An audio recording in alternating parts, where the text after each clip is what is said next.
اللهم صل على محمد وآل محمد.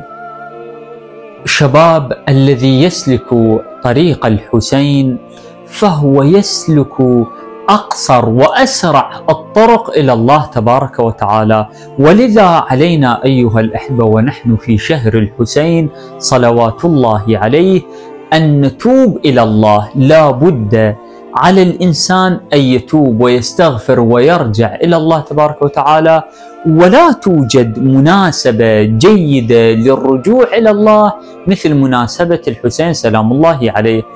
أكو مجالس، مآتم، زيارة، فيا أيها الحبيب تجي تمد سجادتك في المسجد، في البيت، في الحسينية، تتوسل إلى الله، تقول يا رب أقسم عليك بالحسين إلا ما أرجعتني إليك، رجعني إليك بجاه الحسين. الله يتقبل. لماذا؟ لأنك توسلت بالحسين. كما تعلمون قضية فطرس توسل بالكثير لكن لم يستجب الله له، عندما توسل بالحسين استجاب الله له. لذا علينا أيها الأحبة نرجع إلى الله تبارك وتعالى من خلال الحسين، مجالس الحسين، خدمة الحسين.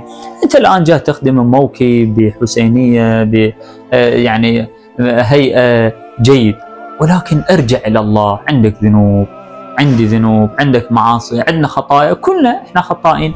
فهذه مناسبة لطيفة نرجع إلى الله ونصحح ما مضى من حياتنا ومن أخطائنا ونبدأ بداية جديدة مع الحسين سلام الله عليه. والرواية تقول ما مضمونها على ما في بالي: ليس شيء أحب إلى الله من مؤمن تائب. يعني الله ما يحب شخص بجد المؤمن التائب. المؤمن التائب الله يحبه. وقل يا عبادي الذين أسرفوا على أنفسهم لا تقنطوا. هم مسرفين يسميهم عبادي، يعني أنا وإياك مو مسرفين وعندنا ذنوب ومعاصي، الله بعد يحبنا وش يسمينا؟ يسمينا عبادة. يقول قل يا عبادي الذين أسرفوا على أنفسهم. شنو نسوي؟ لا تقنطوا، لا تيأسوا شباب، ارجعوا إلى الله عن طريق الحسين صلوات الله عليه.